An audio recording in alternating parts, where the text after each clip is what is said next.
What's good, YouTube? Dmgaming here, guys. And in today's video, I want to check out something for Ghost of Tsushima. So let's go to my Twitter account because I retweeted an article from IGN, guys, but I have not read it yet. And I retweeted this earlier. It says Ghost of Tsushima in-game landmass is similar in shape to real-world Tsushima. But it's not meant to be an exact recreation. And also retweeted. This is the one that I wanted to read because this one just tells you to go to their page and go to the bio. But let's go to this one. I retweeted that earlier. Sucker Punch says Ghost of Tsushima is the biggest game the studio has made by a landslide, both in the amount of stuff that's in it, also the sheer landscape. And we're going to click on that article because I want to read this article by IGN's Jonathan Dornbush. And I haven't read it, so this is my live reaction to it as well. Ghost of Tsushima will be Sucker Punch's biggest game ever as the infamous and Sly Cooper Studios set out to craft an ambitious story and world on the island of Tsushima. And it's pronounced Tsushima, not Tsushima. I used to pronounce it as Tsushima, Western dialect there. Speaking to IGN, after the recent Ghost of Tsushima State of Play, creative director and art director Jason Connell spoke to the scope of Tsushima. And here we have some screenshots that we'll kind of go through here real quick. Beautiful. Beautiful. Now, guys, this is going to look better on your consoles than it does on stuff like this. I don't know why those things... report that it's not interesting. Thanks. Okay, yeah, get off my screen. Anyway, but the game looks great, and the way that they talk about this game is if you can see it, you can go to it, which is really dope. I wanted to pull up I might do that later. Pull up. Actually, let's go ahead and do that now. Let's do a map of Tsushima Island. Let's see what it looks like. Can we go to images? See if we can find Tsushima City, Tsushima Island. I was trying to find one that's closer in scope. I know what we'll do. Let's go to YouTube and let's watch a video of the island because I remember seeing one.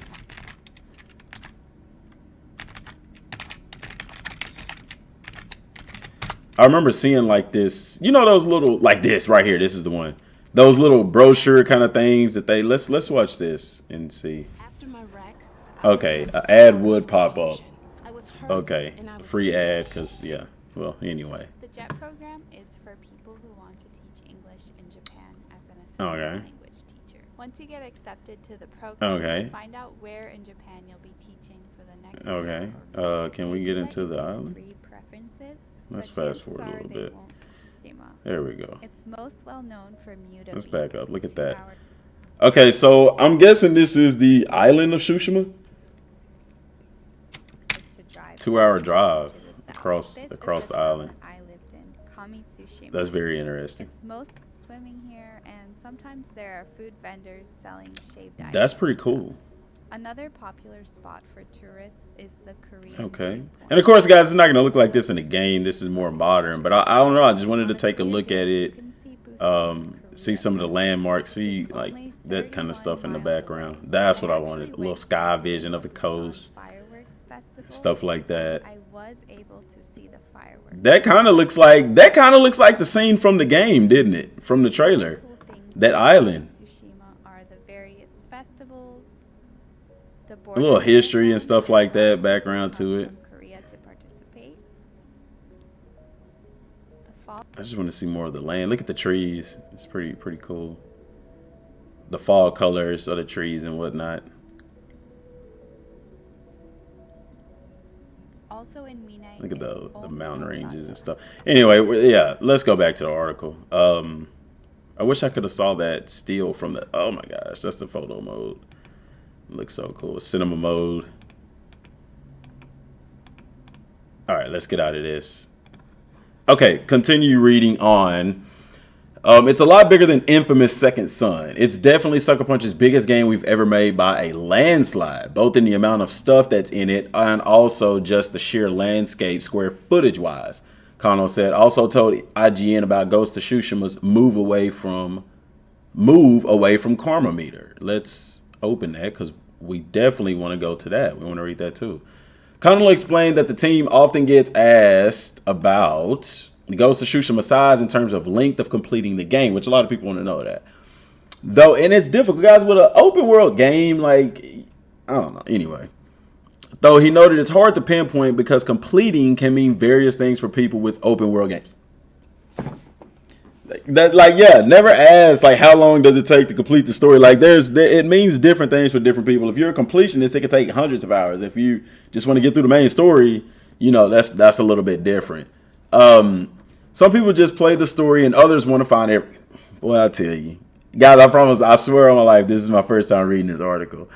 And that's just common open world game sense. I love open world games, so I can understand the question. I would reply the exact same way. The studio recognized this and worked to create a world big enough that has both those opportunities. People can just play story and people that can go get lost in the environment. I'm one of those people that's going to get lost in the environment. As long as there's people to cut up, I'm all for it. And as our few looks at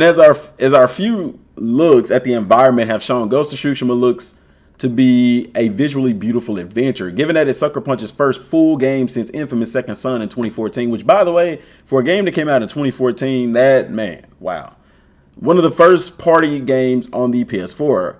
Connell explained how the studio has worked to push the hardware now, as currently the last PS4 first-party exclusive for the system. Guys, I can hear the PS4 jet engine roaring with this game. We've learned a ton, and we've built on tech, and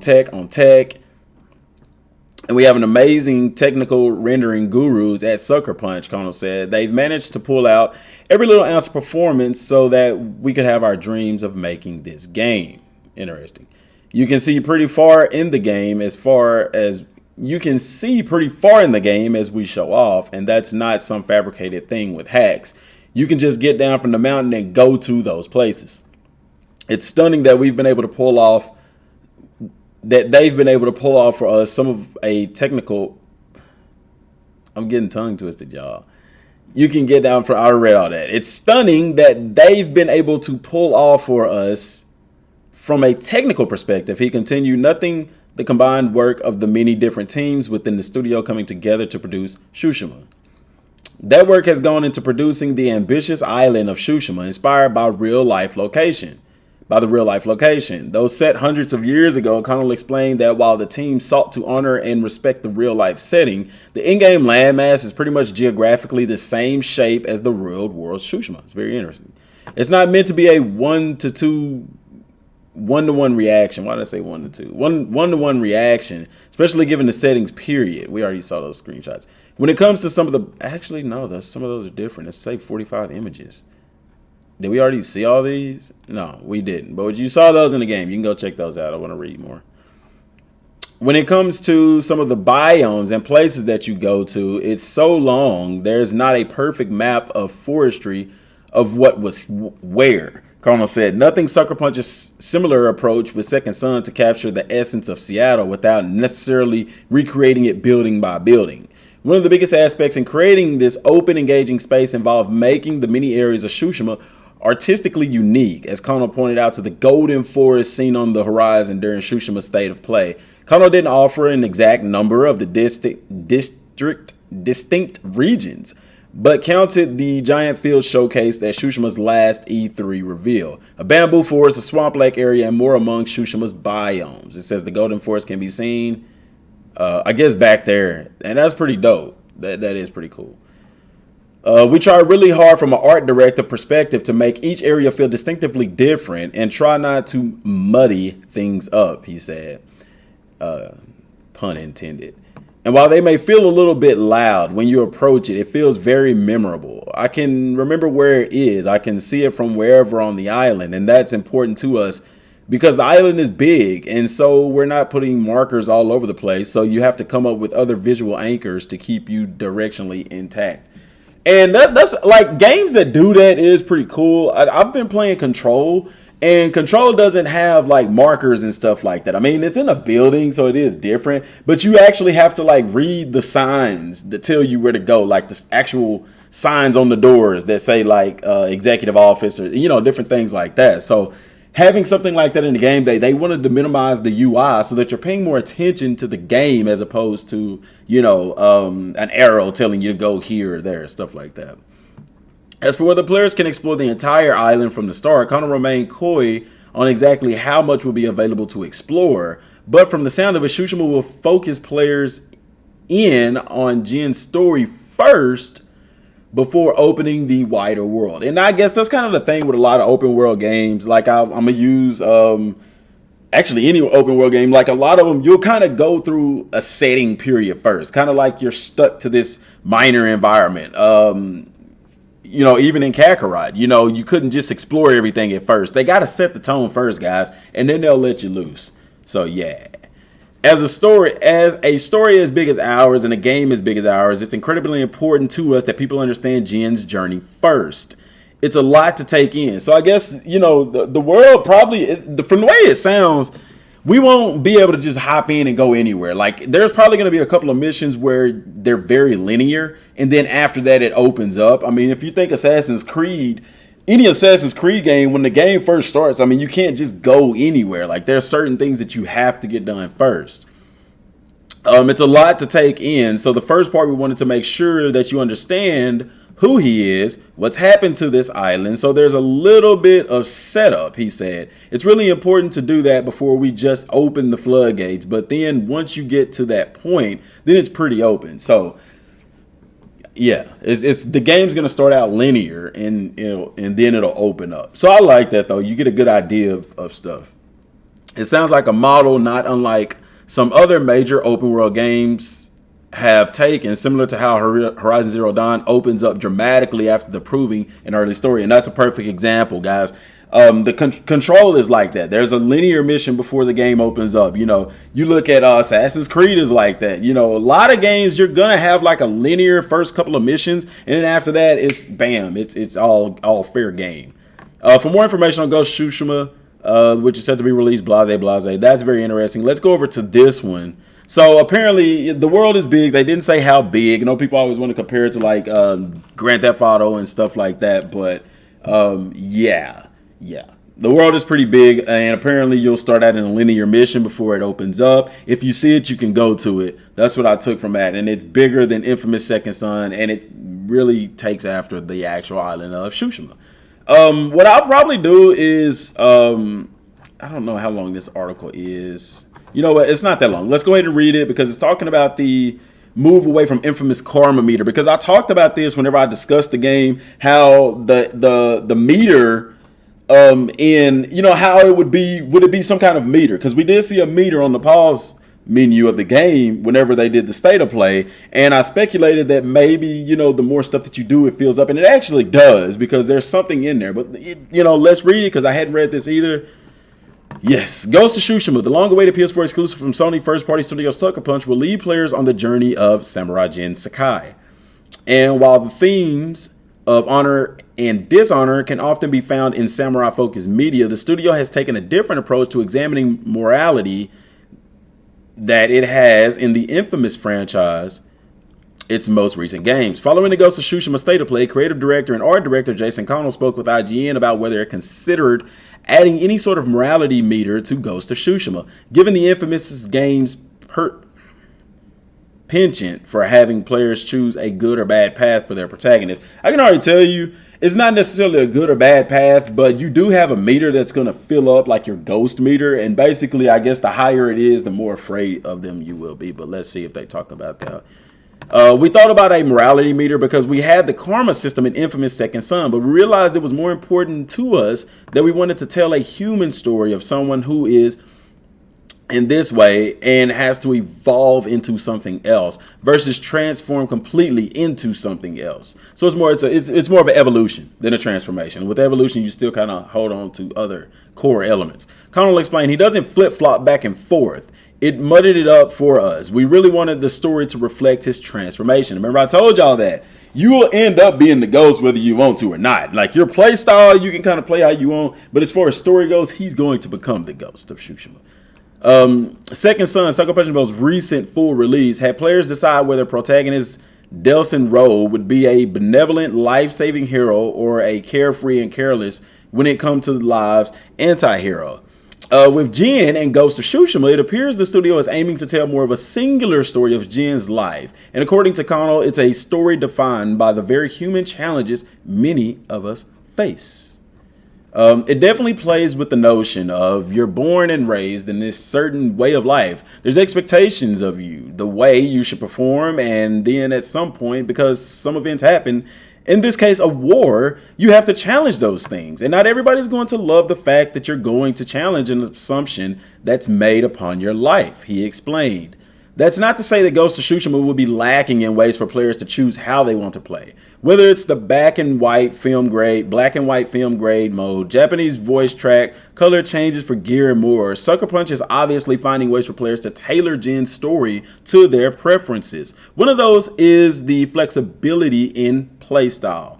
The state of play showcased Jin fighting as both samurai and the titular ghost. Or it's really the way of the shinobi. If from what I've seen, it looks like ninja stuff. Anyway, but there are distinct modes players will be forced to play or spec Jim into throughout the game. The naming merely represents different facets of Jim as a character and fighter. Emblematic of the evolution Kano refers to for Jin's character. There's definitely important story moments that are more reflective of this change than others, but the reality is that even as you have gotten to some story moments, you can still play the game as this samurai. You may just be more potent or more powerful. We don't make you choose between samurai and ghost, Kano said, which is really cool. Really cool. Really, it's going to be some very interesting playthroughs.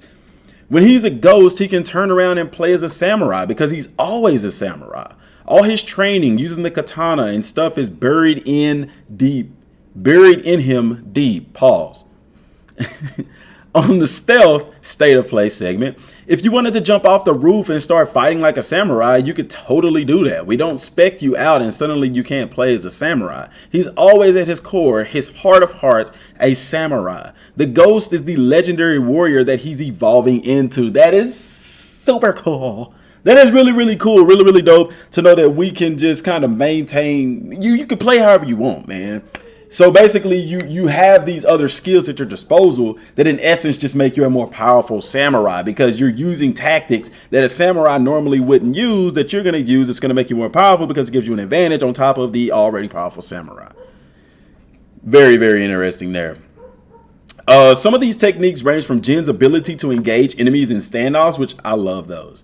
Which, as Kano amusingly put it, is the most samurai thing in the world to do. Just walk slowly up to someone and call them out. While Jin will learn some tactics as the ghost to intimidate and strike fear in his foes, techniques aren't limited to either ghost or samurai. You can perform standoffs as the ghost too, which Kano noted is even a prompt that appears in the state of play, but simply wasn't acted on as developers tried to showcase various tactics. Guys, regardless, that is pretty dope. So not only have we heard about the open world and how that's going to play out, but we've also heard that you're not going to be forced to play as the ghost. You're still a samurai at the core. The ghost is more of an evolution. It's something you become. And that's what I talked about in my previous videos, is that you're going to become the ghost of Tsushima. That's the storyline. It's in there. But for those of you who don't want to play that stealth approach, you don't have to. Those skills will still be at your disposal. And there may be times when you do have to use certain skills and tactics, but at the end of the day, you can play the game how you want. That's pretty dope to know. Guys, if you've enjoyed this video, please hit that like button and the subscribe button and the notification button. All three are free buttons that doesn't charge you anything at all. Helps the channel grow, helps us to reach our goals of 15,000 subscribers by the end of this month. Guys, you can also check me out on the Twitch channel. I stream every Monday, Wednesday, and Friday, which tomorrow I'm going to be streaming. I went and got Neo. I had Neo when it was free. I haven't played through it all. So I kind of wanted to go back and play through that before buying like Neo 2 or you know, another game or something like that. So I may play that or Control, may do some Kakarot. I don't know, guys. Let me know what y'all think down in the comment section down below. Till next time, y'all. Thanks for watching. Peace.